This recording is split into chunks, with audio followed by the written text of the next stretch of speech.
My name is Jacqueline Bussey, and I am the director of the Forum on Faith and Life and professor of religion here at Concordia. And I just want to say, I cannot believe this crowd.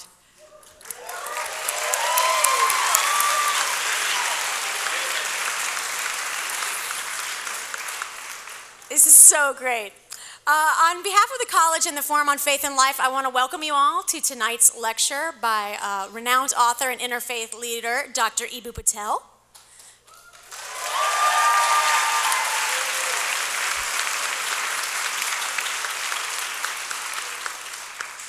An extension of the college mission, the Forum on Faith and Life was founded in 2011. And as you can see on the back of your program, if you were lucky enough to get one, I think we ran out a long time ago. But an essential part of the Forum on Faith and Life's mission is to deepen our compassion, to facilitate thoughtful and informed reflection, and to create opportunities for genuine encounter with the intrafaith and the interfaith neighbor. Dr. Patel is here tonight to help us do all of these things. For me and my students, Dr. Eboo Patel is an inspiration, a teacher, a friend, and one of the greatest peace builders of our time. And here to formally introduce Dr. Patel is Dr. Mark Creechy, Provost and Dean of the College. Thank you.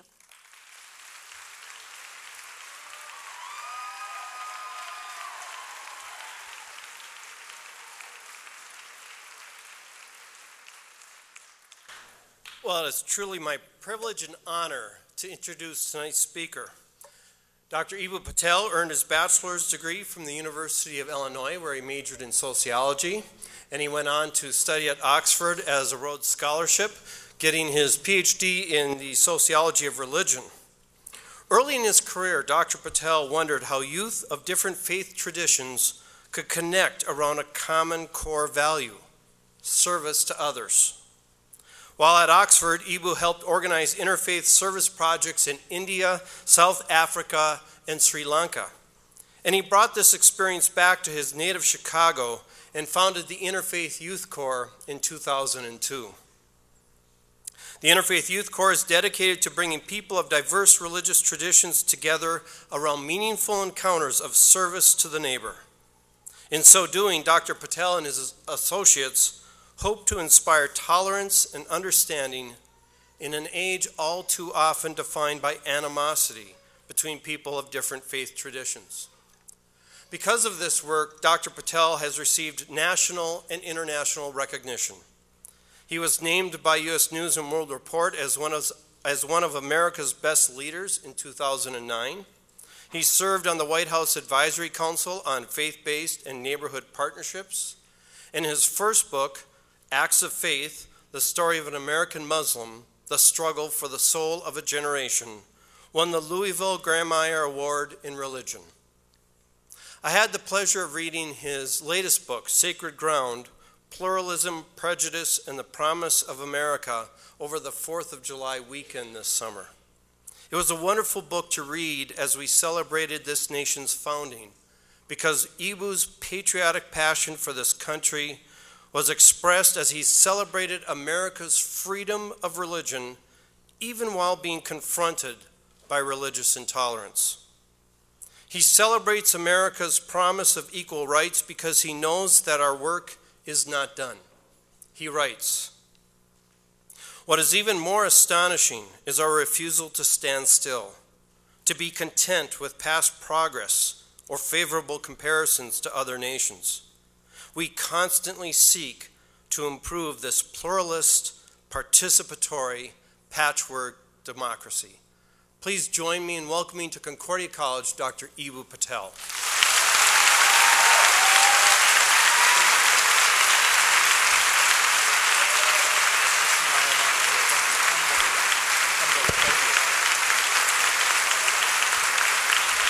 So I'm going to go home and I'm going to be like, you are not going to believe this. They packed into the room, hanging from the rafters for a talk on interfaith cooperation, cheered the provost like he was Bruce Springsteen. And then I'm going to be like, that's a lie. And I'm going to be like, no, I was in Minnesota. They'll be like, yeah, all right, I get it. Yeah. We believe you.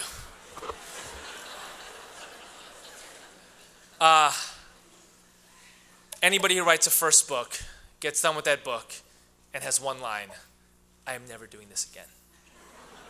And I thought, I am never doing this again. Until an idea catches you by the throat and there's a story you think you have to tell. A story that you think is going to get you through the darkness of the tunnel of writing chapter upon chapter and working with this piece and this research doesn't work out, but that one is promise. Here is the story at the heart of Sacred Ground. It was this time of the year, late August 2010, and I would turn on the TV and I would see my friend Imam Faisal Abdul Rauf called a radical imam. And I would look at the Muslim YMCA that he had talked about to me for years and years, spoken of as a terrorist command center. And I thought I had gone through the looking glass. My mother calls me and she says, I have to tell you, I've been in this country 35 years. Not once have I been afraid to tell people I pray in Arabic. Not once have I been afraid to tell people I fast during Ramadan. But I don't tell people that now. And then her voice drops and she says, Eboo, there is still time to change the names of your children. Eboo, I beg of you, give them American names. And I said, Mom, Zaid and Khalil are American names.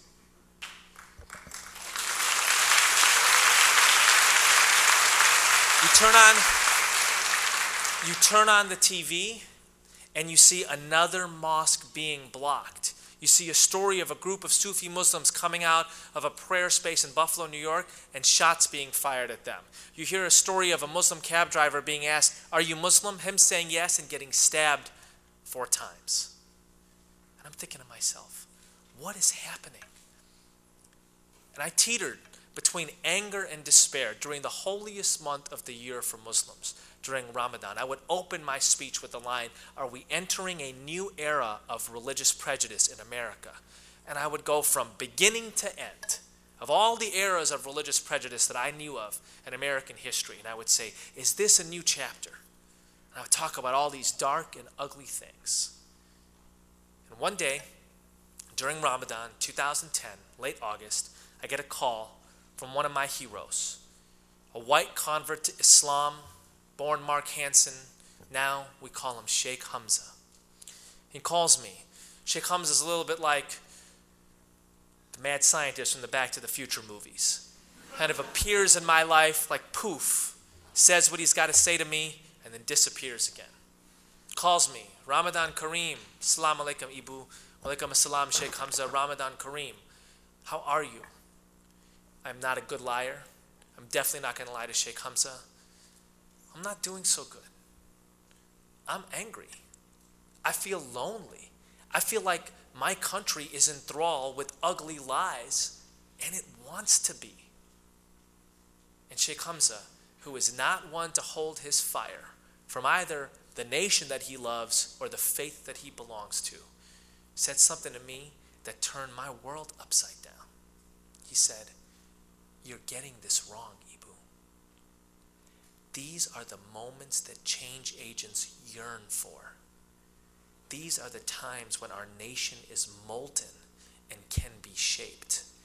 Pray to God during this holy month, Eboo, that he helps you do your work well. Your work was made for these times. Your work was made for these times. Our work was made for these times. At the end of the Montgomery bus boycott, Martin Luther King Jr., who had endured 380 some odd days of walking to work, of experiencing death threats, firings, tired feet, anger, despair. When the Montgomery bus boycott was finally coming to an end, he was asked by a journalist, aren't you a little angry? Don't you seek revenge? I mean, let's be honest, Dr. King. you won a very small victory, the right to sit front to back in the bus system of a single city in the American South, and look at everything you went through.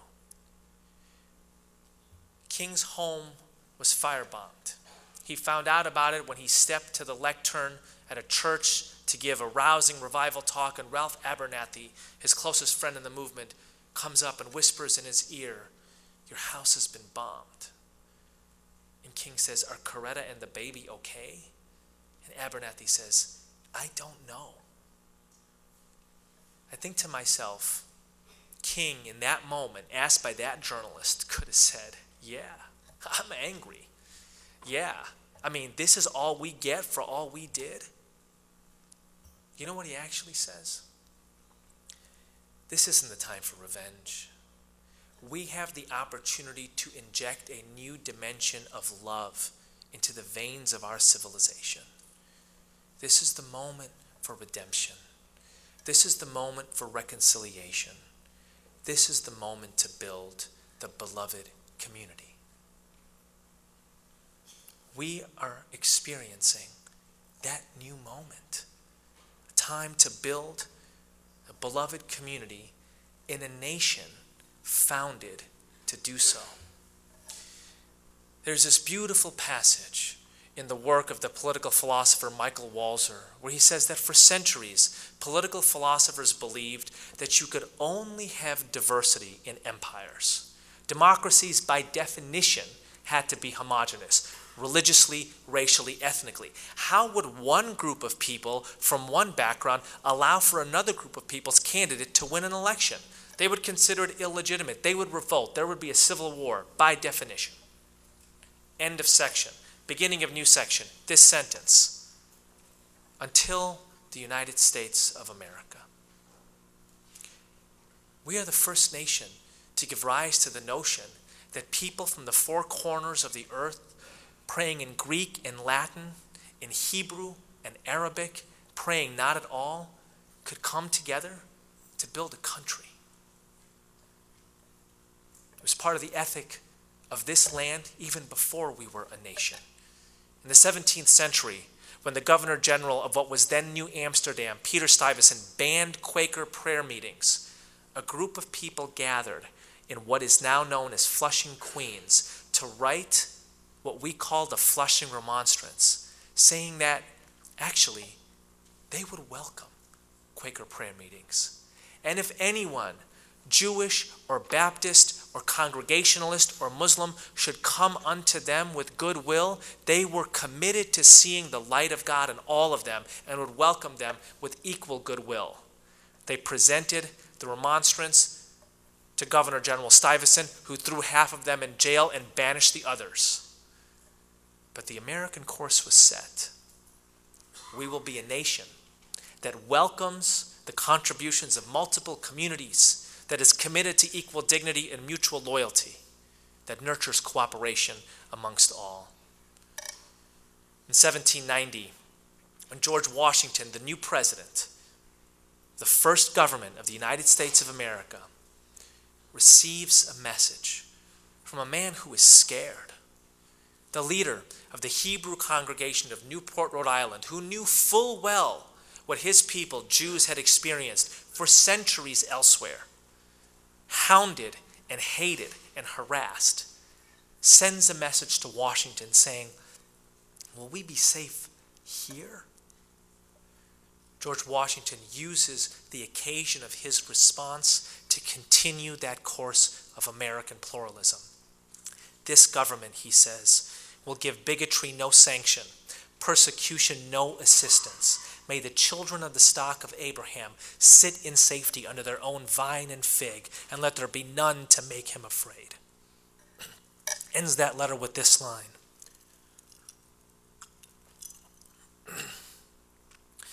May the Lord of all mercies scatter light and not darkness, and make us useful, each of us in our own vocations, and help us find everlasting happiness, each of us in our own way.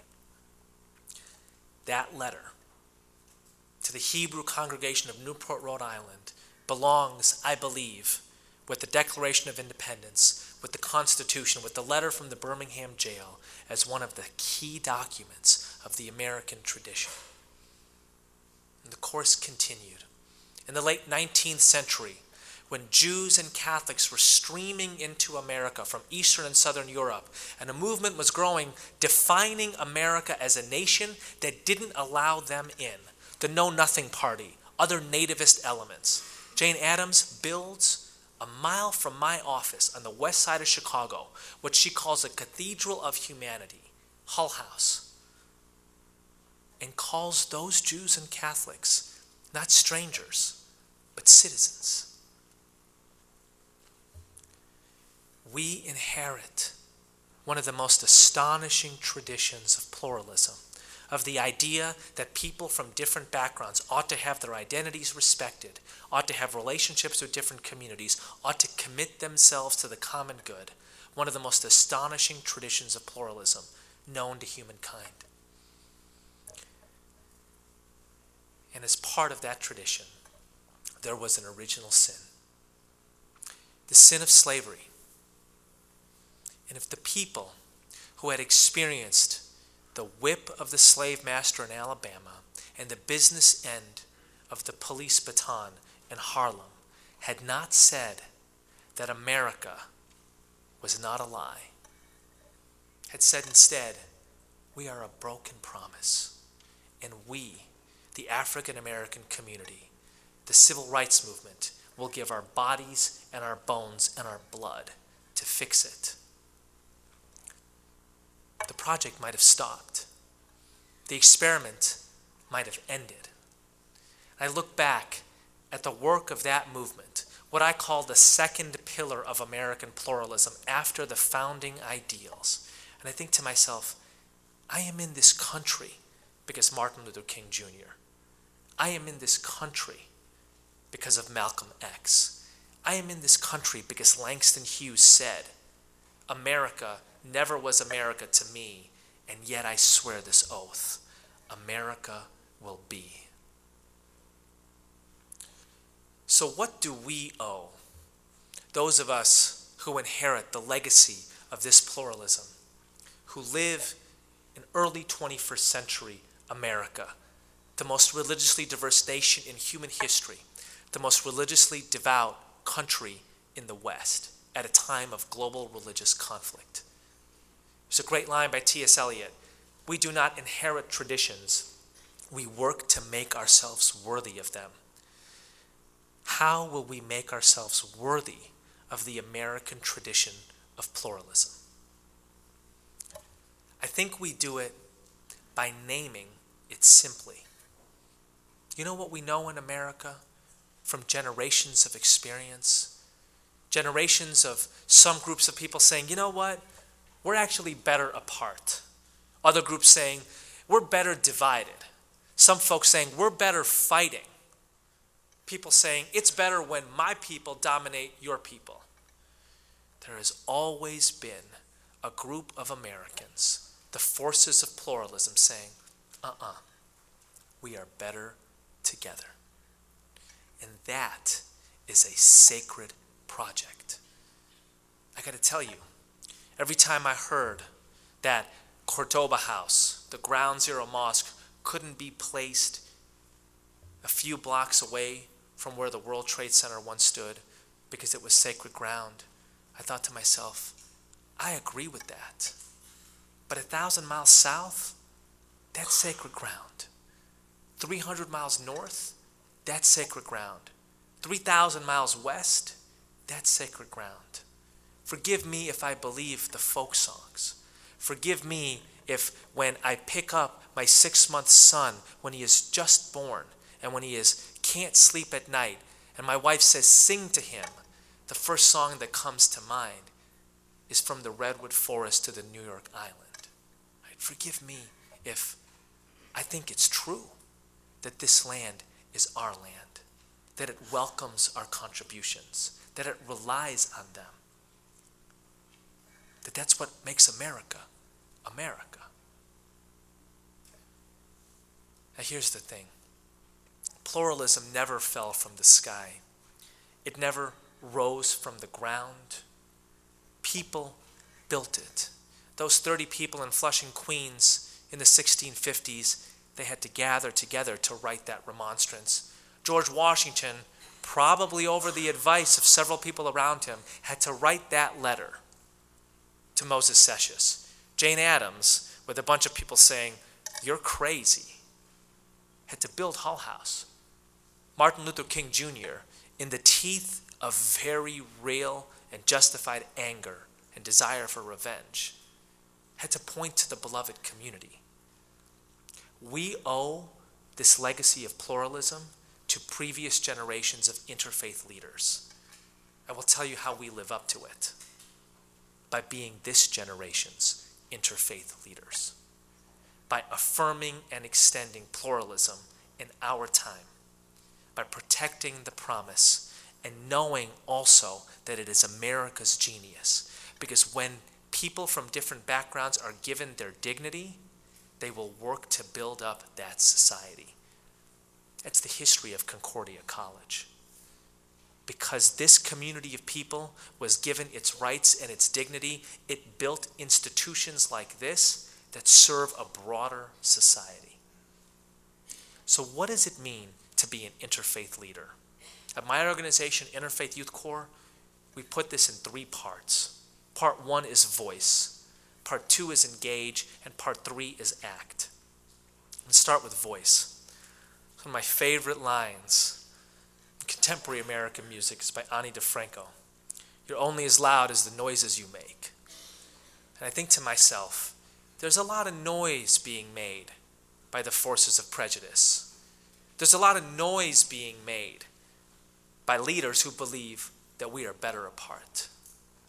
So those of us who believe in pluralism, we have to give voice to that value.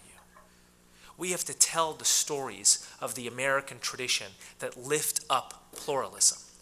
We have to tell the stories from our personal lives that highlight pluralism. When people say to me, "Eboo, as a Muslim, aren't you angry with Jews?"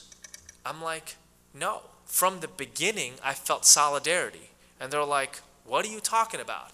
I'm like, well, let me tell you what it's like to be named Eboo in the western suburbs of Chicago in the 1980s. And you get invited to a birthday party when you're 8 years old, and you are so excited. And your mom says, "So Mike's mom is making hot dogs for the party, and I don't think they're beef, and we don't eat pork.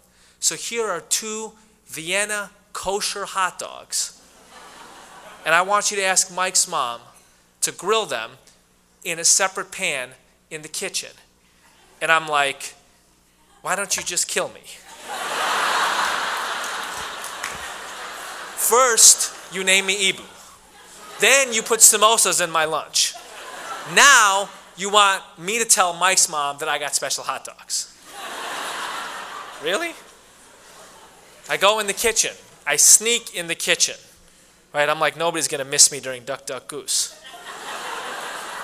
I sneak in the kitchen. I got my little bag of 2 hot dogs. I'm in the corner. I look around. I start approaching Mike's mom. There's another kid in front of Mike's mom. He looks around. He's got 2 hot dogs. I'm like, who are you? He's like, my name's Chaim. We don't eat pork hot dogs. I'm like, you and me, we are going to be friends for a long time. That is my first experience with Jews in America. Tell me that there is not deep solidarity that comes out of such experiences. I got to tell you something. That happens every day, all the time. True story. A week ago, I dropped my kid off, my 5-year-old off at camp. He says to the person asking what kind of sandwich he wants for lunch, the first thing he says is, "We don't eat pork." The kid behind him says, "I don't eat pork either." I look at the kid. He's like, "We're Jewish." I'm like, "We're Muslim." And I'm like, this is America. this is a country where people who too often are at each other's throats on the other side of the world can build relationships over simple, beautiful things, like what we eat and don't eat religiously. And I bet you never heard that story on the evening news. I bet you never read that story in the newspaper. Because the only story that other people want to tell is the story of conflict. And so if we don't tell the story of cooperation, if it's not grounded in our identities, our experiences, it just doesn't get told. And then something really dangerous, something ugly happens. People think that conflict is inevitable. It's inherent. It was meant to be. And we can't let that happen on our watch, because that gives a lie to this nation. The whole point of this nation is people who are at each other's throats elsewhere can come here and build things together, beautiful things.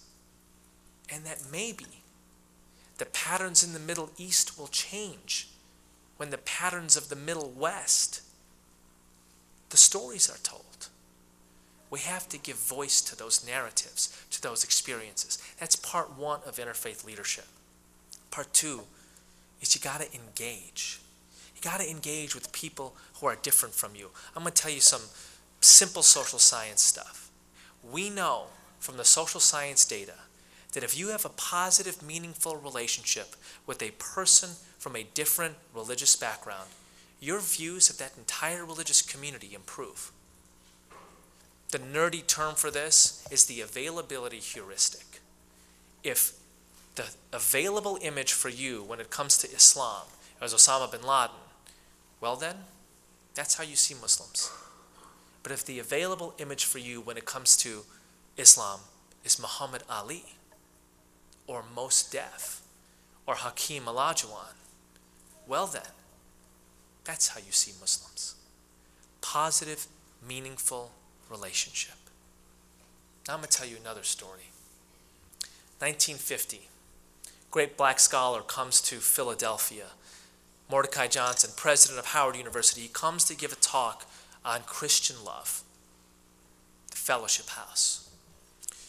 Young seminary student, 20 years old, prince of the black church, grew up in a Baptist household, Baptist church, went to Morehouse College, Baptist college.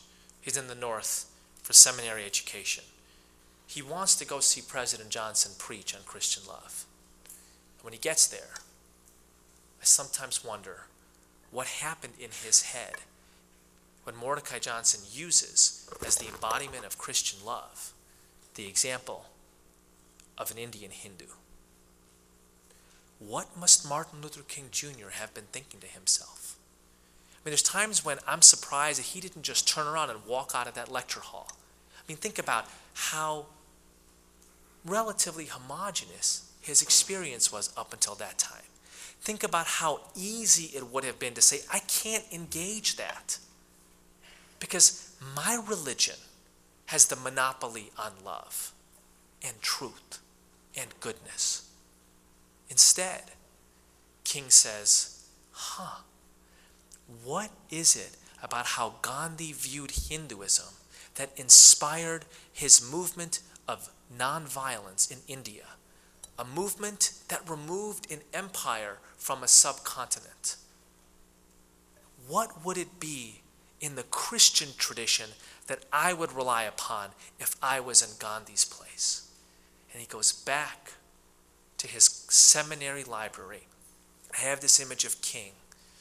On his left, this stack of books from Christianity, Niebuhr and Tillich and Rauschenbusch in the Bible.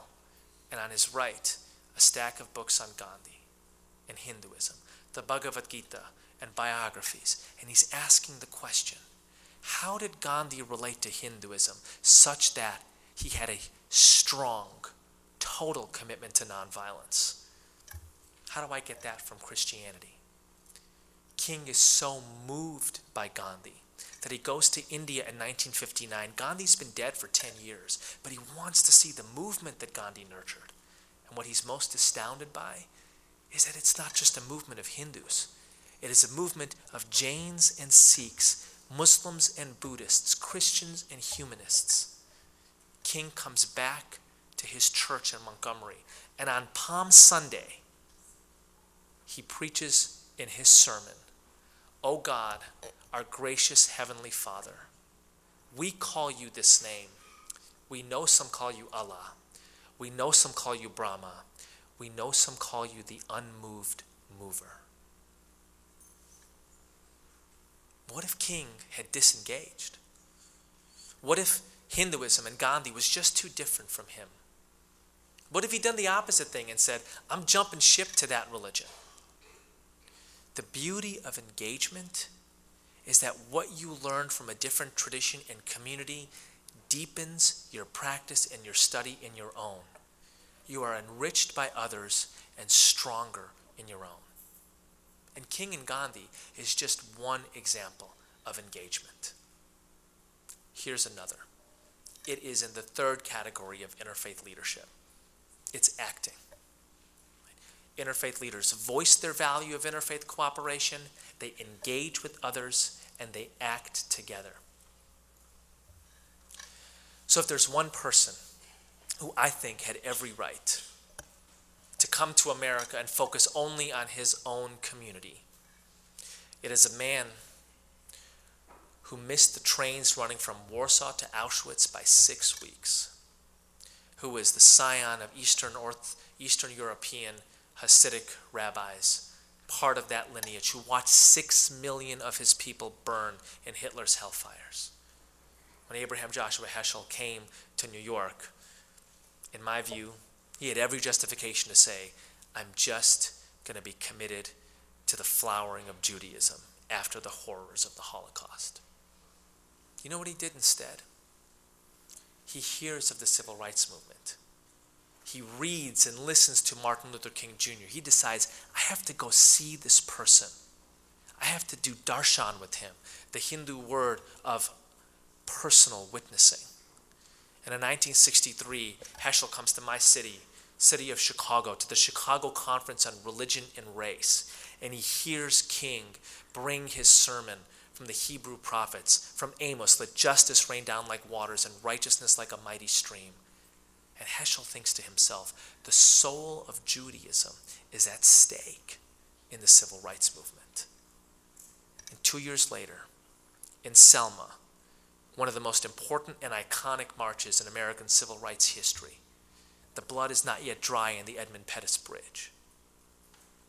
It is Abraham Joshua Heschel marching arm in arm with Martin Luther King Jr. And Heschel says, "It felt like my legs were praying." Interfaith leadership is finally a full circle when we act together. When we choose a common problem, a challenge that all of us, from all theological, from the most conservative to the most liberal, from Muslim to Buddhist, from humanist to Hindu, we can say, we're going to tackle this problem together. We're going to do it in relationship. We are going to act, because that's what's built America. I'm going to go from the most iconic example to the most mundane, and I'm going to tell you that the spirit behind them is equal. Where I grew up in the western suburbs of Chicago, there's a growing homelessness problem. And no single community had the resources to have a homeless shelter 7 nights a week. There's a community meeting called on the problem of homelessness. At some point, a Methodist pastor stands up and says, "Look, we can't solve all of this, but we could probably keep our church open Tuesday night, and we'd be happy to welcome folks who don't have another place to sleep." Somebody heard that and said, there's 6 other days of the week. Presbyterian pastor stands up and says, "We could do that Wednesday night." Lutheran stands up and says, "We got Thursday." Jews stand up and say, "We got Sunday." Homeless folks in the western suburbs of Chicago have a place to go every night of the week. And they wouldn't. They'd be on the streets if different faith communities in that part of the world didn't stand up and say, "We got this. together. We are going to act together. Let me tell you why I came here. Because I think what you guys are doing at Concordia College, sorry. Somebody somewhere is going to be like, see, Sharia, he's implementing it. That's a joke.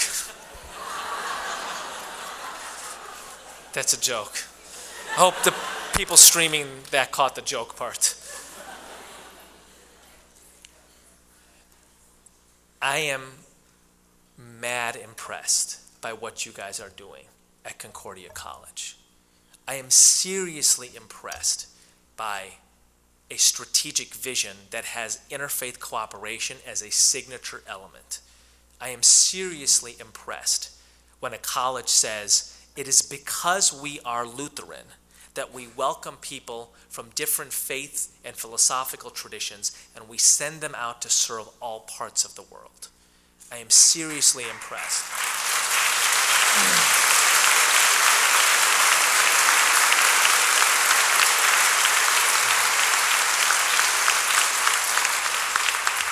I am seriously impressed when real resources are committed to this and people say, we're going to find the best people in the country thinking and writing and teaching about this, and I, Tom, am going to stay on Jacqueline Bussey until she says yes and comes to Concordia.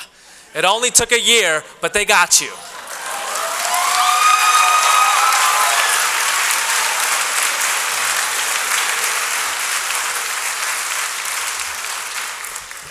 I am seriously impressed when some of the best students and most inspiring leaders on this campus, and I know there are more of you, but today I had the chance to spend some time with Sarah and Anastasia and Christy, lead up the Better Together Club, which folks like you put into practice and made happen, right? And are galvanizing students on this campus and in this community towards better together.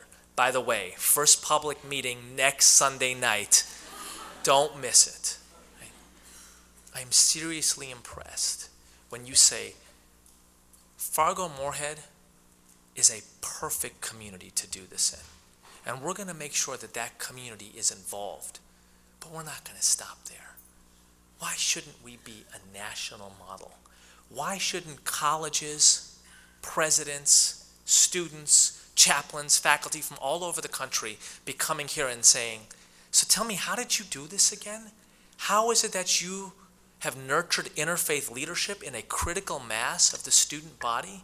How is it that every time I turn around, there is an associate chaplain for interfaith cooperation at Dartmouth, at Yale, at the University of Miami, and they graduated from Concordia College? How'd you do this? Why shouldn't you be the people building that cathedral of pluralism? I got to tell you, I'm seeing glimpses of it, and it's beautiful. And I leave you with this. As Dostoevsky said, ultimately, it is beauty that will change the world. Thank you.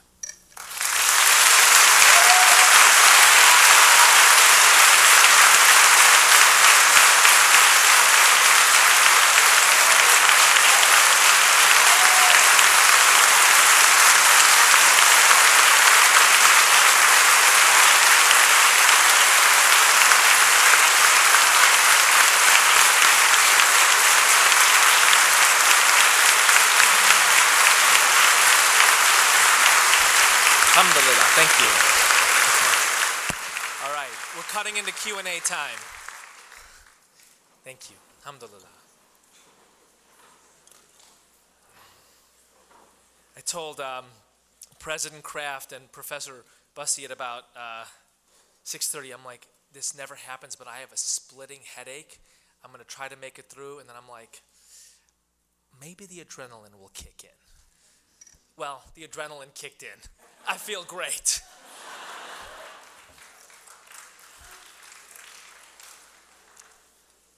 Who's got a comment or a question or a poem or something?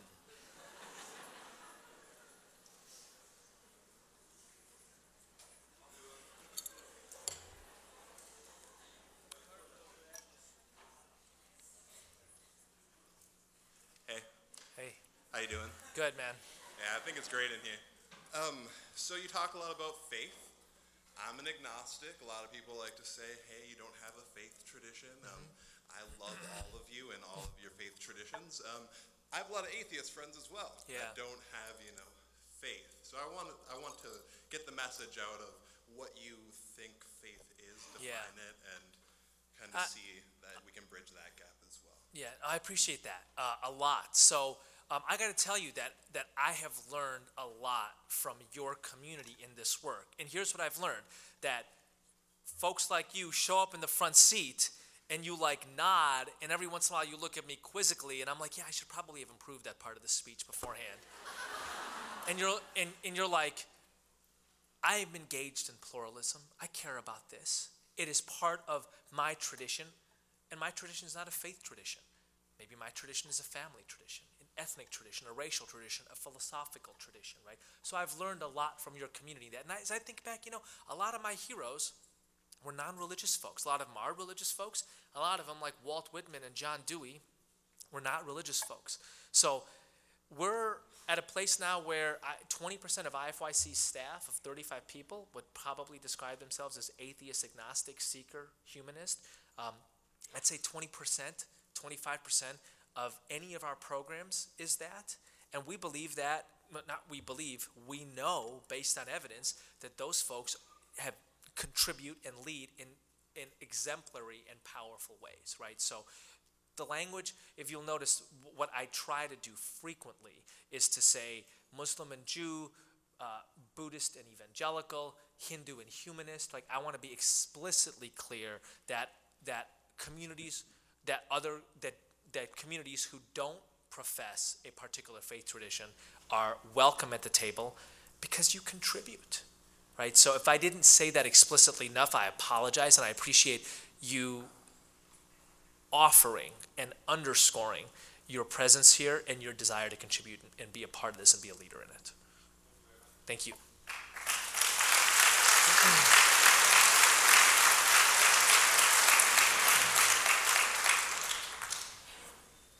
I just wanted to ask you, out of all your many accomplishments, what are you most proud of and why? Yeah, so thank you for that question. So, I've lived a blessed life, but honestly, I don't really think about accomplishments. Like, I think about, I get to do work that I love to do and work that's meaningful. And like, that's, when I was like 17, 18, 19 years old and in college, you know what I would pray for? I would be like, God, I just want to be in the mix. I just want to be in the mix. I don't want to be on the outside looking in on the great issues of our time, right? And look, it's beautiful to have whatever it is that I've got in that kind of way. But I mean, we're in the mix, right? And I think to myself, our hands get to shape this piece of earth. What a beautiful thing. What a beautiful thing. So we're in the mix. That's a blessing. Were you serious about the poem? Yeah, totally. All right, I wrote this yesterday. It's 4 lines. Among the rows we sit and stare, here to learn, but not to care. And I wrote that in my anthropology class. I go to MSUM.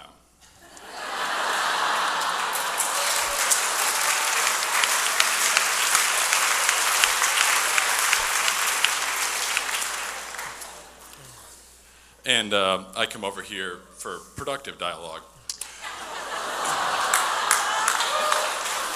We don't want to keep him here all night. The headache could come back. My question for you is that over at that campus, as a Catholic who is very outgoing about his faith, I have to be sort of on my guard because when I walk into anthropology, I'm told it was my church that caused the collapse of thousands of civilizations because we were too intolerant. When I walk around praying the rosary with my friends, we are looked at and given very dirty looks. And there are fundamental differences between my worldview and the worldview of my fellow students. Everything from, what is human life, how ought we to treat it, how we treat Muslims, interfaith, whatever. My question for you is, how do you approach a fundamental problem that is where you are put up against someone who thinks you are dirt? Right. So, a significant part of the new book, Sacred Ground, is on the history of Catholics in America and the deep prejudice that your community has experienced, especially in prior eras, but clearly still today. And I do this comparison between contemporary Islamophobia and past eras of anti-Catholicism, right? And there's one of the paragraphs in the book, a major theme in the book is this notion that America was literally built by ethnic, racial, and religious communities creating institutions on American soil out of the inspiration of their own heritage that serve everybody. Concordia College is one example. That's what Cordoba House was meant to be, right? So I say in Sacred Ground, imagine if the Know Nothing Party had won. Imagine if the forces of anti-Catholicism had won. Imagine if this person who says to you that you are dirt, if his compatriots in American history had won. There are 230 Catholic colleges in America. There are 600 Catholic hospitals. They serve 85 million people a year. That's a quarter of America, a little bit more than a quarter. There are 7,000 grade schools and high schools in America. One, on the north side of Chicago, a 3- and 4-year-old named Eboo Patel caused a significant amount of havoc at the past 2 years. You can tell the story of any person, of any nation, of any tradition only by its shadow side, right? I think the Catholic story in America, the Lutheran story in America, the emerging Muslim story in America is a story of contribution. And I think you ought to be really, really, really proud of that. There are literally hundreds of thousands of people as we speak right now who are getting drug rehabilitation treatment, who are delivering babies, who are studying for SATs, who are lifting in weight rooms at Catholic institutions. And they are Jews, and they are humanists, and they're Hindus, and they're Muslims. Right? I think you ought to be really proud of that. And America needs that. I asked John DiUlio, the great scholar at the University of Pennsylvania, as I was researching the book, I said, I have a simple question for you. He's the scholar of faith-based social services in America. I said, how important are Catholic social services really? And he paused for a second. He's like, so important, American society is unimaginable without them. Okay. So the second part of your question. How do you deal with people who don't want to see that? It's one of the reasons I tell the King example of the beloved community. I remind people, and I remind myself, that line, which a lot of us have heard, right? King's line about the beloved community is something that people who know something about King know that he said. But that he said it at the end of the Montgomery bus boycott. That he said it in the wake of his home being firebombed. That he said it after winning such a small victory after such great hardship. That is remarkable to me. Right? That he, as Sheikh Hamza told me, these moments of clamor and cacophony, these moments of high amplification prejudice, those are moments when the country is at change, and what leaders do is guide the conversation to a more beautiful place. And here's the crazy thing. The leaders who are in the best position to do that are the ones who are the most marginalized, which is precisely why Sheikh Hamza called me at that time. He was like, you have no idea the opportunity before you. Americans are listening to Muslims during the Ground Zero Mosque Madness like they never listened to them before, and it's true.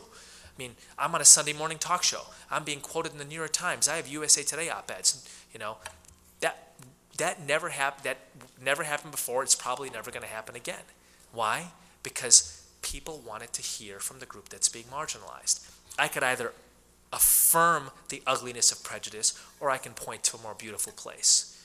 It's a really hard thing to do. But I think a big part of interfaith leadership is the ability to guide the conversation to more beautiful places.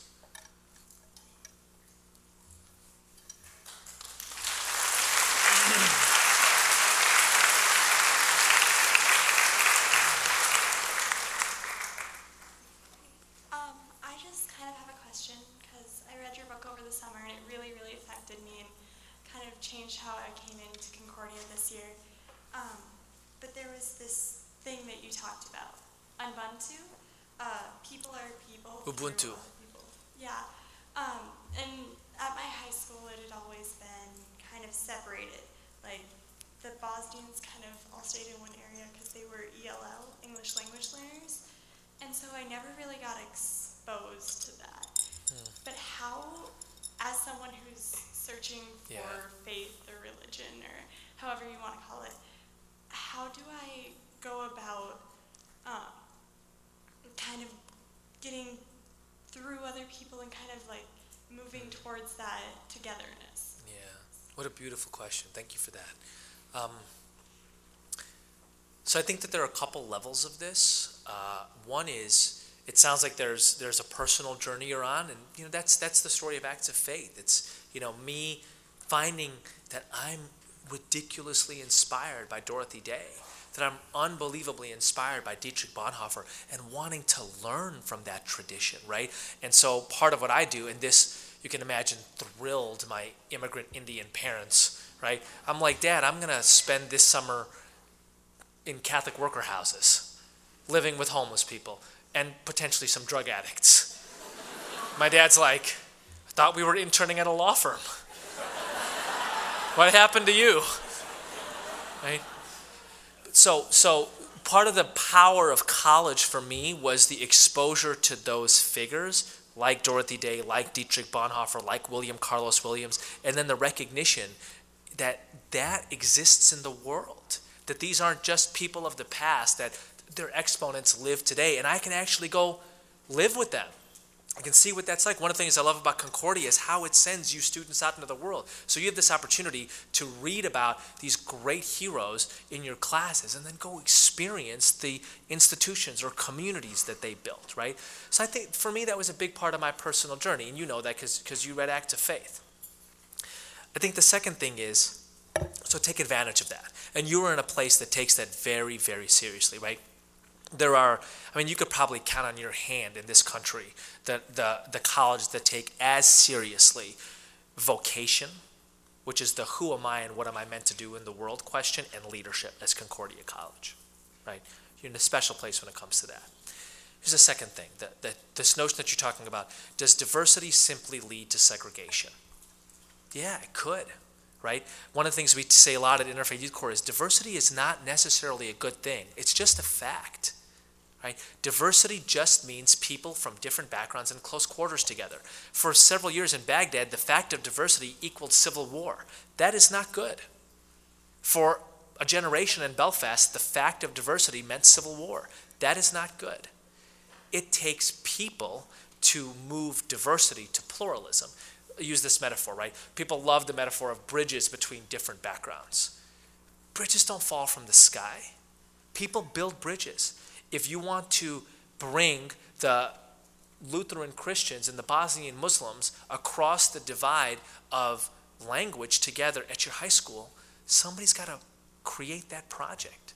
Somebody's got to shape an activity that does that. That's, again, what I love about the Better Together group at Concordia. That's what they're committed to doing. They're committed to creating projects. And I love that their concern right now, as a group of people who, have relatively, their concern right now is with the Campus Crusade group and the Secular Students group and being inclusive of them. I find that so inspiring, right? So, next Sunday night, go to the Cordoba Better Together group meeting. Build bridges.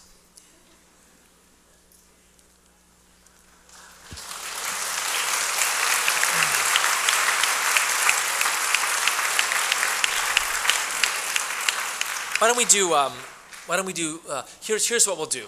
We're going to run through all of these questions, bang, bang, bang, bang, bang. I'm going to remember as many as I can, drop the hard ones, and answer the easy ones. Okay. But we'll go real fast. Everybody will ask their question. My question is, I got the chance when I found out you were coming to look at your books a little bit, and I went on YouTube and was able to listen to some of your lectures and interviews on like CNN. I was basically stalking you. I appreciate you telling me that. Yeah.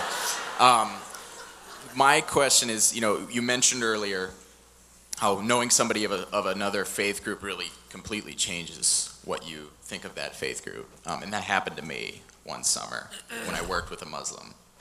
Now, my question is really more like what I should do, what I can do to, build bridges, because I find myself at Bible studies, and one of the things I kind of almost dread is when somebody brings up Islam. Great. And I go, and then they go, and insert misconception there, and then I can't shut up, and I end up saying something, and then they kind of look at me funny. And that is a great question. Thank you for that. Yeah. Let's roll them. I'm going to hold that question. My brother got the opportunity to go to your Interfaith Youth Convention in Chicago, and I'm pretty jealous of him. So I was just wondering how Concordia students can get involved in something like that. Did you set that up, Alana? Yeah. Okay. Go to our website. By the way, we have a new website starting next week with an awesome Interfaith Literacy quiz. So we call Interfaith Literacy an appreciative knowledge of other traditions. It'll be live next week. It's a 10-question quiz. You can use it in your Bible studies. You can use it in classrooms. You can use it in your book groups. We're really proud of it. But I'll answer that question directly because it's just a very clear answer. We run 4 Interfaith Leadership Institutes a year. We're doing one at USC in LA late October. We're doing one in Atlanta in January. We will do 2 in the summer, 1 in Chicago and 1 elsewhere. Right, so come to one of those. You'll do it through the Cordova Better Together group. Jacqueline has been to Jacqueline has been to 4. So she'll tell you all about them. Who's Jacqueline? Oh, okay. Thank you. Hi, so I got to talk to you a little earlier. I remember. The subject You had the great scenario about being a teacher in Grand Island, Nebraska. Yes. And I'm wondering if you had any other tips on how someone who is going to work with young people can affect social dynamics. Because I know even like I look back on being a kid and I know there's only, adults can do some stuff, but sometimes it's just down to how kids interact with each other. Great. And I know you grew up in a religious minority, and as someone from a religious majority, I'm wondering what tips you would have for me. Great. Thank you. Great question. My question is sort of following along the same lines as her, which probably makes sense because she's my sister. But I just graduated from high school this last year, and growing up through all of the public school that I've gone to, there is no religion in our public school system. And so to have an interfaith youth cooperation, how can we do that if no one knows anything about other religions ahead of time? Great question. I'm just curious to know about your stance on the discrimination against homosexuals that is going on in this country and other parts of the world. Great. I'm going to answer that directly. I think it's terrible. I think it's un-American. In my view, it's un-Islamic. I think it needs to stop. Period. That's my answer.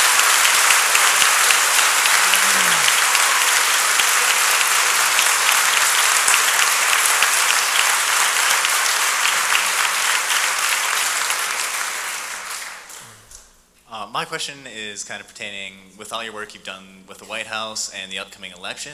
I was wondering what you believe the role of pluralism is in the political sphere, as long as how can it be implemented better and more. Yeah, thank you for that. It's a great question. You've referenced our mission statement a couple of times tonight, and as you know, the last 5 words are dedicated to the Christian life. We had a faculty small group discussion as part of our fall opening workshop, and our group was wondering, do those last 5 words limit the interfaith dialogue?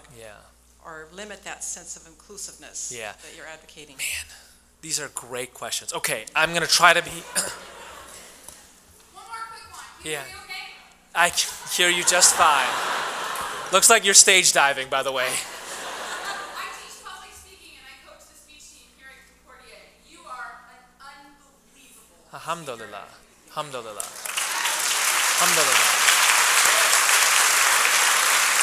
Unbelievable. I would love if someone other than me could tell the people here, right, students here at Concordia who have to listen to me yell about it all the time in my classrooms, how that has been important in sharing your passion, in sharing what you love, and communicating with people all around the country, all these amazing things that you're talking about.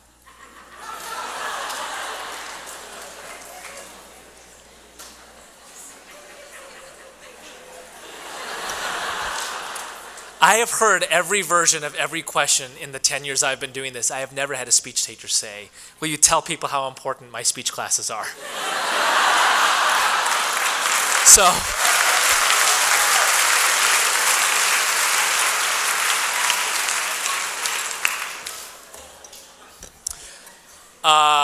okay. So, great questions. I want to start with this one over here. I am clear, and you are clear, that the reason you nurture interfaith leadership, the reason you welcome diversity, is precisely because of your commitment to your understanding of the Christian tradition, right? So I look at that line, and I read that line as a line of a bridge between your particular tradition and your openness and welcoming to the world. Right. So, and I think that interpretation ought to be clear. I'll tell you a very, very, very quick story. I just can't resist doing this. It's actually in sacred ground, but I was at a small liberal arts college with an ethos similar to this 5-6 years ago, and I was speaking in the chapel, and there's a big cross hanging behind me in the chapel, and the minister said, "Do you want me to cover the cross?" And I'm like, "No. That cross is why this college exists. That cross is why you invited me. It is your understanding of the cross, of the Christian tradition, that would invite a Muslim. And the fact that you can be open about your commitments allows me to open my talk with Bismillah ar-Rahman ar-Rahim." Right? Now, I think what's important is that you are clear about what you mean by that cross. And I think that is really important. And frankly, I get concerned when pluralism, when the welcoming of diversity means you have to be less who you are, right? Because I think that the key here is the articulation of the bridge between your roots and other people's traditions. And I just want to quote King here very quickly, right? If you read King's, I'm doing a cycle of lectures at Union Theological Seminary, and the first one is on Martin Luther King Jr. It's on September 10th. And I'm starting with King's Time to Break Silence speech, right? His speech called Beyond Vietnam, 1967. I think it's April 4th. That's when he comes out publicly, strongly against the Vietnam War. And if you read that speech, there are two beautiful interwoven themes. One is that King says, none of you expect me to be here being against this because you think it compromises my movement. But guess what? My commitment, my ultimate commitment, is to the Son of God that I see in Jesus Christ. And it is that commitment that requires me to be here today. So I could be sacrificing everything, but if I stay true to that, then I have the whole world. Okay? He is crystal clear about his Christian commitment. And you know who inspired that speech? A Buddhist monk named Thich Nhat Hanh, who wrote King a letter 3 or 4 years earlier that said, "Do you know what is happening to we Buddhists in Vietnam? Do you know the suffering?" The only person Martin Luther King Jr. ever nominated for the Nobel Peace Prize was the Venerable Thich Nhat Hanh. Similar to Gandhi, there is this deep influence of Buddhist pacifism in the latter years of King. If Gandhi shapes the early years of King as a social reformer, Thich Nhat Hanh shapes the latter years. And all through, King says, my highest commitment is to Jesus Christ. So I find that inspiring, right? That he is explicit about that commitment, and he says that commitment is connected to how I learn about other traditions. I think that that's what you're doing here, and that would be my best guess at how many of you interpret those last few words. So I want to come to the questions here, which I think are terrific questions. It was about, I'm concerned when Muslim or Islam is brought up in in my Bible study because it's frequently followed by ugly things, and I've had a positive experience with a Muslim, and that shaped how I view Muslims. That's a great question. The question about where is this stuff in public high schools? How do we start when we don't have a good foundation? That's a good question. And I want to get back to the speech question also. I think I'm missing one question. Somebody want to repeat to me that? What? Politics. So I'll deal with the politics one first. So when the Bush White House called the Interfaith Youth Core in 2005, 2006, and asked us to work on interfaith programs, do you know what we said? Yes. Of course we said yes. Because the whole point of what we do is that there are different political views in America, but a bedrock value is that people from different religions ought to be coming together. So if you have that value, even if we disagree with you on lots of other things, we're happy to register that disagreement. We're happy to, as I said in an earlier student session today, see you on the other side of the picket line on that stuff. But we're going to work with you on this, right? I think interfaith cooperation for politics in America ought to be like volunteerism.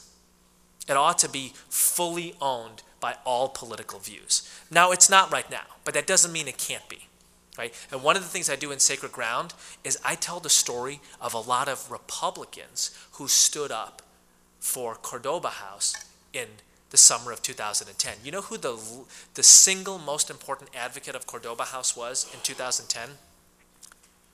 Michael Bloomberg, Jewish Republican mayor of New York. He probably squandered a presidential bid as a result of that. It was undoubtedly the most significant thing that he did during his third term as mayor of New York. And he's a Republican. I disagree with him personally and politically on a lot of things, but I was really proud that he stood up for this. So the way I view interfaith cooperation is that it ought to be a value that is equally shared by people who believe there ought to be less government and fewer taxes and people who believe there ought to be more government and more taxes, right? That those are different political views. I think that I have my own view on this stuff, but I understand people having different views on it. This thing, like the Constitution, like basic civil rights, like human rights, like volunteerism, ought to be shared by both parties. And I frankly think that this movement, this might not be crazy popular in this room, does itself a disservice if it understands interfaith cooperation as synonymous only with political progressivism, right? 50% of this country would describe themselves as moderate conservative or conservative. That's 160 million people. They ought to be and can be a part of this movement. In fact, I don't think we have a movement without them. So I would like to be as inviting as possible. Again, this doesn't mean I don't have disagreements. It doesn't mean I don't register them. But I want this to be a bedrock value shared across political parties. So that's my view on that.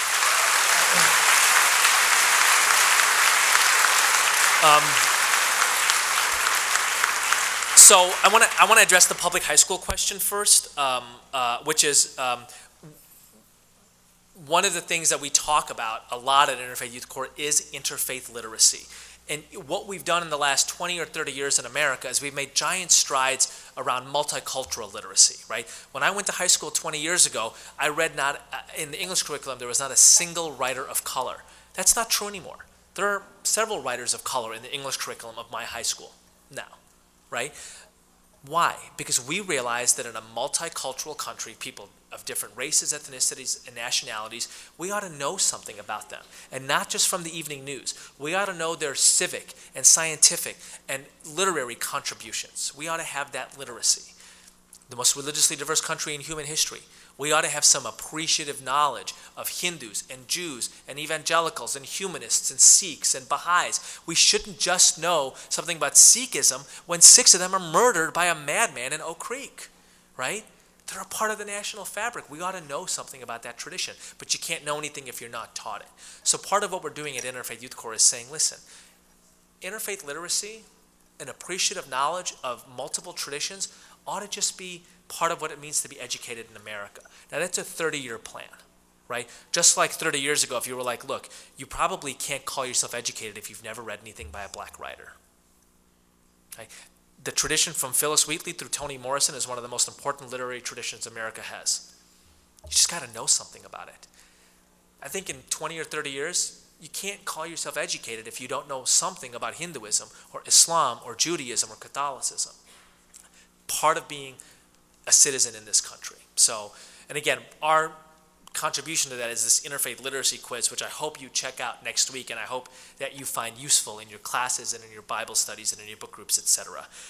Great question about, what do you do in a situation where people of your religion in a religious context, and this isn't just Christians talking about Muslims, it's Muslims talking about some other folks and Jews talking about some folks, so we shouldn't be embarrassed about this. All segments of all communities do this, right? I'd say there are two responses to that. Maybe three responses. One is the story that you began with was the story of a friendship. Tell that story. The worst thing you can do is like froth at the mouth about this. Now, I have frothed at the mouth so much in the last 15 years that I have no froth left. I am frothed out. And here's what I've learned: that frothing on the mouth gains nothing. You don't convert anybody, right? I used to pound on the table. I'd go home during, weekends home when I was in college. I would say, "You're so bourgeois, Dad."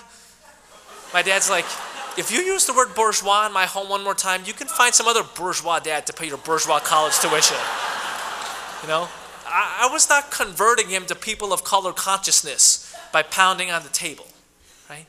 I think part of this is being gentle, as hard as that might be, in telling our stories, in telling the stories of our friendship, and telling the stories of the beauty we see in other traditions, right?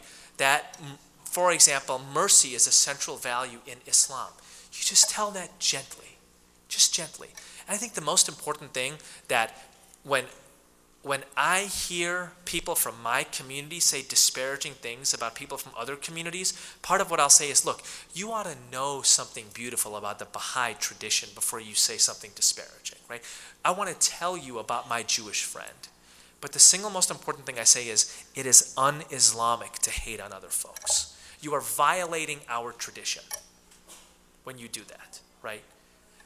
The Caliph Ali, when he sends a letter to his governor in Egypt, he says, "There you will meet your brothers in faith and your equals in creation." How do you disparage your equals in creation? I think it's an un-Christian thing to disparage other traditions. I think it's an un-Jewish thing. And I think lifting up the notion that we are witnesses for the presence of God and other people is powerful. So, final question is a speech question. And look, thank you for that. I think it's an important question.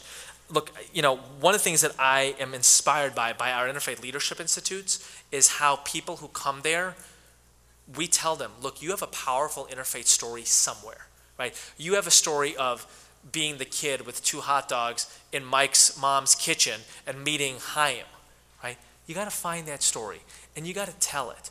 And you don't have to tell it the way Alana tells it or Jacqueline tells it. You got to tell it the way that you tell it. I'll just tell a quick thing about how I became a speaker. So this is embarrassing a little bit. So I was like 20, 21 years old. This is super embarrassing, but we're friends now. You guys are from Minnesota. You're not going to tell anybody else this?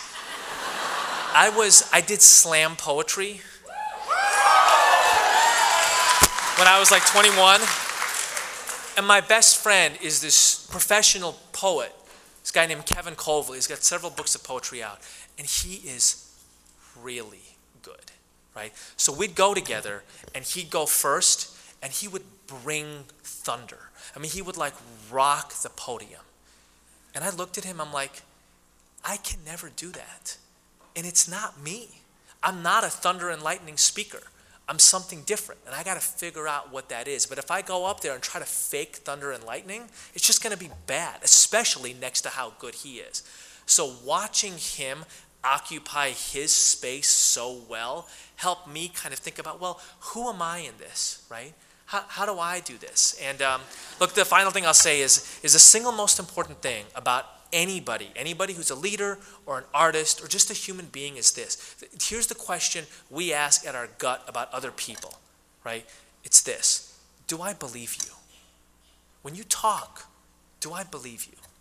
When you sing, do I believe you? Every time Bruce Springsteen comes to Chicago, I go see him. You want to know why? Because I believe him. And I want to see somebody on stage who's like bleeding and shining, just pure truth. And I'm like, that's what I want to be, right? In my own way, I want to be somebody who puts something out and people are like, I believe that. So that's, for me, that's the single most important trick. That's the magic beans of being somebody who communicates effectively. Do people believe you? Thank you.